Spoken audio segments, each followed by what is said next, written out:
Hey folks, welcome back to the channel. Thanks for tuning in. Thanks for watching. This is the Regen Nation, and we've got a new update for the Teslas. This has been quickly dubbed the summer update by Tesla. Now, usually we get a winter update, and it's usually called the holiday update, and that's usually in the winter time. This is the first time Tesla decided to do a summer update, and it is 2024.26.7.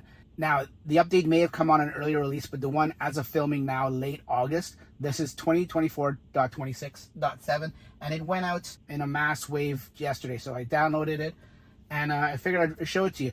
Now, the long and anticipated, and not to say that everyone was wishing for this, but I guess a lot of people were, because because Tesla listened, and we now have YouTube Music.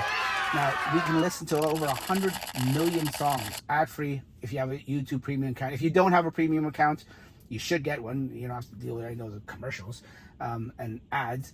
And you get free music with it too, which is pretty good. I don't have it hooked up, but I'll show you what it quickly looks like. If we go here and YouTube Music, this is the interface. Of course, you've got the QR code that you have to scan to go into your, YouTube account or your Google account, and the QR code makes it simple and seamless. I haven't done it yet, but play around with it if you're a YouTube premium subscriber. Going back to the release notes, we also have Amazon Music. So we've got two new streaming services. We have Amazon Music. So if anyone is an Amazon Prime subscriber, you get all the, once again, 100 million songs, seems to be the going thing. All access in a playlist for Amazon Music. A lot of people said Amazon Music is pretty decent. So I haven't tried out. I am an Amazon Prime subscriber. I guess I should use it. Subscription overload, can you say? So let's just go see what the music looks like. Once again, if we go to up here to get all our music selections, and we see Audible, which came on last one. Where's Amazon? Oh, right here, the blue one. Amazon. Same thing, QR code, just like YouTube Music. You sign into there and you can get it. And let's take a look. I mean, you can filter what you want, but look at all the streaming options we have now. Audible, Spotify, probably arguably the most popular one. Then we have YouTube Music, new one. It's gone away. Don't go away on me. Amazon Music, new one. Streaming, which was the original one we had, and I think that's Slacker. Unofficially, it was Slacker. Then we have TuneIn. TuneIn's good for podcasts too. Mind you, you can get podcasts on anything. Tidal came a few years back, was decent, but I mean, not a lot of people. Out of all this list, Tidal's probably the least popular one, but some people swear by it. Then we have Apple Podcasts that came a little while ago, and Apple Music. So we've got one, like mainstream ones, let's say. We have 1, 2, 3, 4, 5, 6, 7, 8, maybe 9 if you want to argue about the other podcast one. 8 to 9 streaming options. That's pretty good. Rumor is we're also going to be getting Sirius XM too. That's the rumor. We'll have to wait and see if we actually get it. So going back to the list of new features, then we have Castle Doom Classic. This is either... okay, so the demo has been replaced with a full version release of Castle Doom Bad. I don't play games much, so I didn't even know if this was an update or a new game or anything, but that's what it says there. Parental Controls. Now, this is really cool. Parental Controls. Now you can enable Parental Controls with a pin on your vehicle. So if you have like a teenager or a new novice driver that's driving by themselves, driving with their friends, this is great for parents. You can turn on safety features such as speed limit warning, so it'll let you know if they're going over the speed limit. Automatic emergency braking and forward collision warnings. Configure night curfews to receive notifications through your Tesla mobile app when the vehicle is driven past a curfew. So this is great. What other car do you know that has this kind of stuff? Enable parental controls and tells you where to get it, and you can set it with a pin so the kids can't change it and take it off and stuff like that. So that is a great new feature. Once again, I don't know any other car that offers that. Navigating to sub-destinations is another new feature. So this is mostly like for like airports and stuff like that. And I guess if maybe shopping malls, if you've got a specific store you want to go into, the shopping mall, maybe you may do that. But I know definitely it does airports. It'll give you like the specific terminal. So for example, here in Toronto, instead of just putting Toronto Pearson Airport, you can put Terminal 1 or Terminal 2 or Terminal 3. So those are sub-destinations. That's good for navigation. Navigation is getting better and better as we go. The next feature is new weather forecast and air quality. This is pretty cool. When you start driving, you can see in the top corner here, it shows a little icon of the current weather and the temperature. And if you click on it, So here you go. You see it's 27 in here in Milton. We're at chance of rain, percentage of precipitation 0%. They call it chance of rain. Humidity, wind, the UV index, the air quality index, good. And then look at that. It gives you a little hourly thing that you can go all the way. It shows you the highs and lows, outside temperature. This is great. It's a little card showing the weather. And it shows you when it was last updated. Pretty cool. And that's the icon. And different icons will come up depending on the weather of where you are. A cool little feature. And you know, I mean, it just keeps getting better and better in these cars. Next one is scheduled charge and preconditioning. Now this has changed the interface of this, so it's completely redesigned, and even in the mobile app. And the mobile app at first looks a little daunting, looks a little confusing, but if you get used to it, you play around with it, you'll understand how it works and how you can get used to it, and you can add different multiple schedules and stuff like that, which is it makes it more fine-tuned and makes it a lot more better. Like I said, the app is a little confusing when you first look at it, and I might do a separate video just to demo the app itself. But if we go to the settings here, you see a new tab here. It says schedule, and it says a new right next to it.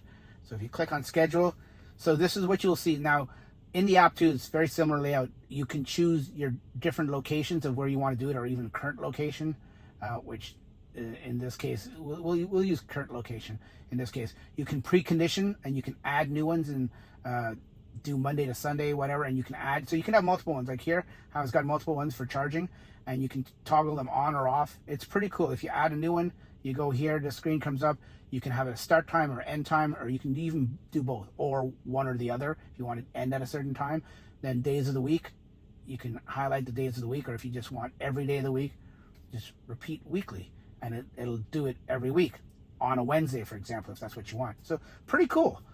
That is, and I'm just going to cancel this, but then you just click create at the end, and then it'll create it and it'll put it down in the list. That's cool. It's a much better design, and I think it's more intuitive. Moving right along, security improvements. They've updated some important security fixes and improvements under the hood, so you won't be able to see it here, but it's probably better. Other updates. These are the list of other updates, mostly games related things that they've added. Also what they did is, I guess these are undocumented, even though I guess they are documenting. When in auto, the fan speed now automatically lowers to reduce the sound ambient noise during a phone call. I want to say it did that before, but I could be wrong. Zoom meetings now default to full screen when your car's in park. You can also log in with a QR code, which makes it easier, just like those streaming apps. Tesla mic is now supported in conjunction with availability in the Tesla store. That is depending on what country you live in, as far as I know. Control search now surfaces climate-related features and navigation when searching for an address. Okay, some undocumented features too that aren't in this list is it's a new key required screen. So this update introduces a new key required screen. When you try to perform any action, it requires the key, and it isn't nearby. It gives you a new picture of how it looks and a new UI.